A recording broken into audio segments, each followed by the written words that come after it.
نجات کی بات ہو وہ کوئی اور نہیں ہے، وہ ایک ہی مرد قلندر ہے جسے اسد الدین اویسی کہتے ہیں۔ بے شک سبحان اللہ سبحان اللہ حق۔ اور میں اپنے علماء اکرام سے عرض کرتا ہوں کہ اپنے مساجدوں سے ضرورت ہے اس بات پر زور دینے کی، تقریر کرنے کی، مسلمانوں جسے تم نے سب پر بھروسہ کر لیا پہلے اپنے پر بھی بھروسہ کر کے دیکھو، ایک بار بھروسہ کر کے تو دیکھو، دیکھنا ایک تھا ایک اور ایک 11 ہوتا ہے۔ جب بات آئی تھی نا ناموس رسالت کی تو یہ سائیکل والا کوئی نظر نہیں آیا تھا، یہ ہاتھی والا کوئی نظر نہیں آیا تھا، ارے یہ پنجے والا کوئی نظر نہیں آیا تھا۔ اگر کوئی نظر آیا تھا تو وہ شیر مہاراج سید امتیاز جلیل آیا تھا۔ بے شک سبحان اللہ۔ اس لیے میں کہتا ہوں علماء اکرام سے کہ حضرات آپ اس موضوع پر جمعہ میں خطاب کریں، قوم کو جگائیں۔ قوم آپ کی ذمہ داری ہے، ہم سب کی ذمہ داری ہے کہ قوم کو صحیح راستہ، چاہے وہ سیاسی راستہ رہنمائی ہو، چاہے وہ سماجی رہنمائی ہو، بغیر آپ کی رہنمائی کے کامیابی ممکن ہی نہیں۔ بے شک حق۔ اور جب تک سیاست مسلوں سے چپکی ہوئی تھی، جب تک سیاست مسلوں سے چپکی ہوئی تھی، مسلمانوں کی عزت تھی۔ اور ہر کوئی اپنے آپ کو اعلیٰ بتا رہا ہے، ہر کوئی منصب والا اپنے آپ پر فخر محسوس کر رہا ہے، ہر کوئی اپنے آپ کو بہتر بتا رہا ہے۔ اگر آپ کسی بھی فیلڈ میں جائیں، اگر آپ جائیں ایجوکیشن کی فیلڈ میں جائیں تو بائیولوجی والا سوشولوجی والے سے بہتر بتا رہا ہے۔ آپ اگر چلیں اور آگے بڑھیں، اگر آپ ڈاکٹر کی فیلڈ میں جائیں، آپ دیکھیں ایک ڈاکٹر دوسرے پر فوقیت کی بات کرتا نظر آ رہا ہے۔ اللہ اکبر، آج پرفتن دور ہے، لوگ ایسے فتنوں میں مبتلا ہیں، ایسے فتنوں کو ظہور ہو رہا ہے کہ ہر کوئی انسان اپنے آپ کو اعلیٰ کہہ رہا ہے، لیکن اللہ کی عزت کی قسم زمانہ کس کو اعلیٰ کہے اس میں اختلاف ہو سکتا ہے۔ ہر کوئی ایک دوسرے کی رائے سے اپنی رائے جدا رکھتا ہے، ہر کوئی اپنے نظریے سے دوسرے کا نظریہ دیکھو الگ رکھتا ہے، ہر کوئی جدا راہوں پر نظر آ رہا ہے، لیکن ہر کوئی کسی کی بات پر اتفاق کرتا ہوا نظر نہیں آ رہا ہے۔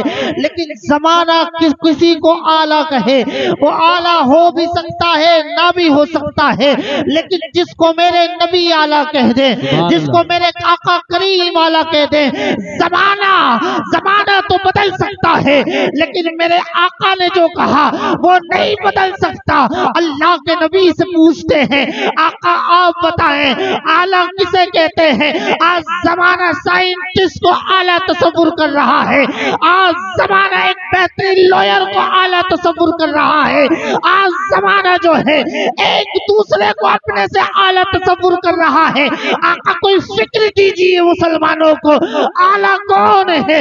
میرے آقا فرماتے ہیں خیرکم من تعلم القرآن وعلمہ، تم میں بہتر وہ ہے، تم میں اعلیٰ وہ ہے جو قرآن کو سیکھے اور سکھائے۔ اب پتا چلا یہ مدرسے والے اعلیٰ ہیں، یہ مدرسے والے اعلیٰ ہیں، اس لیے یہ اعلیٰ اس لیے کسی دنیا دار نے انہیں اعلیٰ نہیں بنایا ہے، ارے انہیں کسی متولی نے اعلیٰ نہیں بنایا ہے، کسی منصب والے نے انہیں اعلیٰ نہیں بنایا ہے، اعلیٰ اس نے بنایا ہے جس کے بارے میں اعلیٰ حضرت نے فرمایا ہے سب سے اعلیٰ مولا ہمارا نبی، سب سے اعلیٰ مولا ہمارا نبی، سارے اچھوں سے اچھا سمجھیے جسے، ان اچھوں سے اچھا ہمارا نبی، خلق سے اولیاء، اولیاء سے رسول اور رسولوں سے اعلیٰ ہمارا نبی، غمزدوں کو رضا مستدے جی کے ہیں، بے کسوں کا سہارا ہمارا نبی۔ نعرہ تکبیر، نعرہ رسالت، نعرہ حیدری، نعرہ غوثیت مسلک اعلی حضرت علماء اہل سنت سبحان اللہ سبحان حضرات آج مدرسوں کی طرف لوگوں کی نظریں ہیں، آج مدرسوں کی طرف لوگ انگشت نمائی کرتے ہوئے نظر آ رہے ہیں۔ کیا کوئی انگشت نمائی جو مدرسوں کی طرف کر رہا ہے وہ کوئی اور نہیں ہے، مسلمان ہے، میں نام نہاد مسلمان آج مدرسوں کو ٹارگیٹ کرتے ہوئے نظر آ رہے ہیں۔ آج آپ کے مدرسوں کو مٹی میں ملانے کی بات ہو رہی ہے۔ آج آپ کے قبرستان کی انگلی کی اس کے اوپر انگلی اٹھائی جا رہی ہے۔ آج آپ کے جو آباء و اجداد نے پراپرٹی وقف کی تھی آج اس کی خلاف بل لایا جا رہا ہے۔ آخر یہ نوعیت کیوں آئی؟ آخر یہ وجہ کیوں آئی؟ آج مدرسے نشانے پر ہے، آج آپ کی عبادت گاہیں نشانے پر ہے۔ اس لیے کچھ نام نہاد ایسے قوم میں منافق پیدا ہو گئے جس کے بارے میں سلطان صلاح الدین ایوبی فرماتے ہیں، ارے سامنے والے سے لڑنا بہت آسان ہے لیکن جو پیچھے سے منافقت کرتا ہے، ارے جو پیچھے سے وار کرتا ہے اس سے لڑنا بہت مشکل ہے۔ آج قوم کے اندر خطار پیدا ہو گئے ہیں۔ کیا بات تھی کہ پہلے بھی مدرسوں کو ٹارگیٹ کیا جا رہا تھا، پہلے بھی قرآن کو ٹارگیٹ کیا جا رہا تھا، پہلے بھی اسلام کو ٹارگیٹ کیا جا رہا تھا، لیکن اللہ کی عزت کی قسم قرآن بھی وہی ہے، اللہ کی عزت کی قسم اسلام ترقی کرتا نظر آ رہا ہے، اللہ کی عزت کی قسم چھوٹے چھوٹے مدارس یونیورسٹیوں کی شکل میں تبدیل ہوتے ہوئے نظر آ رہا ہے۔ کوئی بات تو ہے کہ اسلام اٹھ رہی ہے یا نہیں اٹھ رہی ہے؟ بولے آج پتا ہے کیا ہو رہا ہے؟ آج ہمارے ہی مسلمان، ہمارے ہی قوم کے کچھ لوگ ایسے ہیں جو حافظ قرآن پر انگلی اٹھاتے نظر آتے ہیں، علماء کو حقارت کی نظر سے دیکھتے ہیں۔ کوئی کہتا ہے یہ مولویوں کے چوچلے ہیں، کوئی کہتا ہے مولوی ایسے ہوتے ہیں۔ میں نے کہا کیسے ہوتے ہیں؟ ارے یقین کر، اگر تو اس مولویوں کو حقارت کی نظر سے دیکھے گا ایک بار وصیت کر دے، نعرہ تکبیر، نعرہ رسالت، نعرہ غوثیت مسلک اعلی حضرت نبیر صدر اللہ فاضل حضرت علامہ سید بختیار الدین صاحب قبلہ، علماء اہل سنت حضرت علامہ مفتی سید نذیر القادری صاحب قبلہ، نعرہ تکبیر، نعرہ رسالت، سادات کرام علماء اہل سنت۔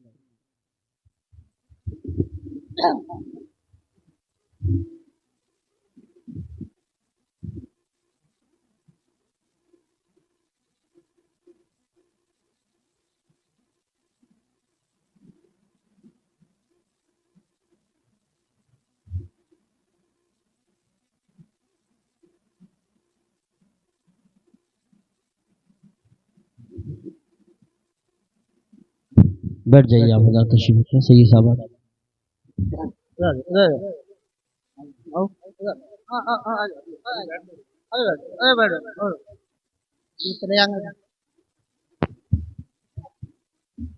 ماشاءاللہ ممبر رسول زینت اور بڑھ گئی، نبی صد اللہ فاضل جلوہ فرما ہے، اور اس مدرسے میں بڑی محنتیں رہتی ہیں سید نذیر القادری صاحب کی اور کمیٹی والوں کی۔ کمیٹی والے دکھائی نہیں دے رہے آپ کے، آج کیا معاملہ ہے؟ شادی ہو رہی ہے؟ شادی ہے؟ ہاں تو کیا بات چل رہی تھی؟ مولویوں کے چوچلے، اور ابھی 3 یا 4 روز پہلے کی بات تھی کہ مولویوں کے چوچلے۔ میں نے کہا ٹھیک ہے صاحب، ایک شادی کی بات تھی، شادی میں ہی بات تھی۔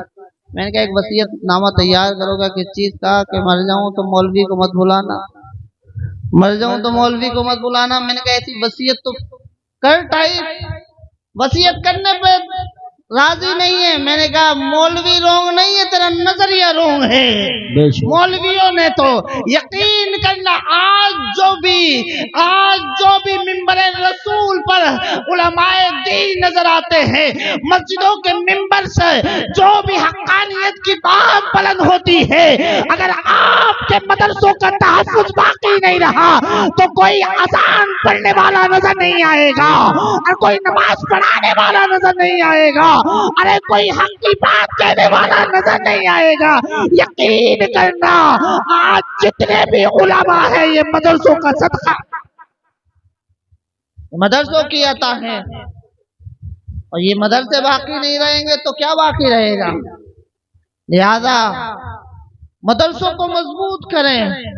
تعلیم وہ ہے جس کے بارے میں آقا کریم صلی اللہ علیہ وسلم نے ارشاد فرمایا، طلب العلم فریضۃ علی کل مسلم و مسلمہ، the seeking knowledge is compulsory every Muslim man and woman. The Prophet Muhammad sallallahu alaihi wasallam said, اطلب العلم ولو کان بالصین، seek the knowledge if you go to the China. حضور نے فرمایا، تعلیم کو اتنی اہمیت دی حضور نے فرمایا کہ علم دین حاصل کرنے کے لیے اگر تمہیں چین جانا پڑے، چائنا جانا پڑے تو جانا۔ اس لیے نہیں فرمایا، کچھ لوگ کہتے ہیں کہ دوری کی وجہ سے فرمایا، نا دوری کی وجہ سے نہیں فرمایا۔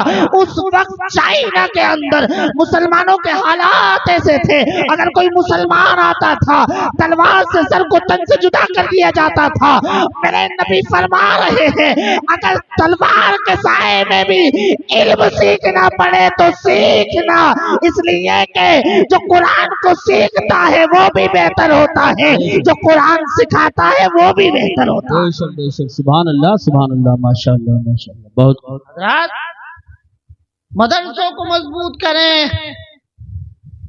اور آج یہ قاری یوسف صاحب بیٹھے ہوئے ہیں، بہت بڑے ناظرین الحمدللہ ہندوستان کے، بہت بڑا نام ہے۔ میں امیروں کے بچے مدرسے میں نظر کیوں نہیں آتے؟ امیروں کے بچے نظر نہیں آتے۔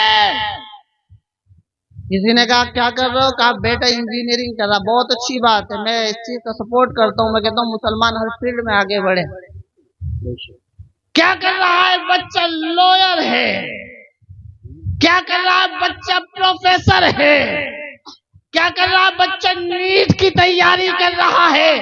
میں نے کہا بہت اچھی بات ہے، انجینئر بنانا ہے بنا لے، ڈاکٹر بنانا ہے بنا لے، ارے پروفیسر بنانا ہے بنا لے، لوئر بنانا ہے بنا لے، ارے سائنٹسٹ بنانا ہے بنا لے، لیکن اچھا انسان بنانے کے لیے قرآن کو پڑھانا پڑے گا اور اس پر عمل کرنا پڑے گا۔ سبحان اللہ ماشاءاللہ، نعرہ تکبیر، نعرہ رسالت، نعرہ غوثیت، مسلک اعلی حضرت، فیضان اعلی حضرت حضرت مولانا سید عالم القادری صاحب قبلہ۔ سبحان۔ اس لیے جب بچہ تیرا قرآن کو پڑھے گا، اسے سمجھے گا، اور ساتھ میں ڈاکٹر بنے گا تو کسی کی کڈنی کا سودا نہیں کرے گا۔ اگر تیرا بچہ، اور ہمیں اس چیز کی کمی نظر آئی جب کورونا ہوا، کووڈ کے ٹائم میں غیر ڈاکٹر تھے، انہوں نے نام جب دیکھے، نام دیکھ کر دیکھ رہے تھے، لیکن جو مسلمان تھے اپنی جانوں پر، اپنی جانوں کو ہتھیلی پر رکھ کر قوم کی خدمت کر رہے تھے۔ اللہ اکبر کبیرہ۔ ارے ہم نے جب بابری مسجد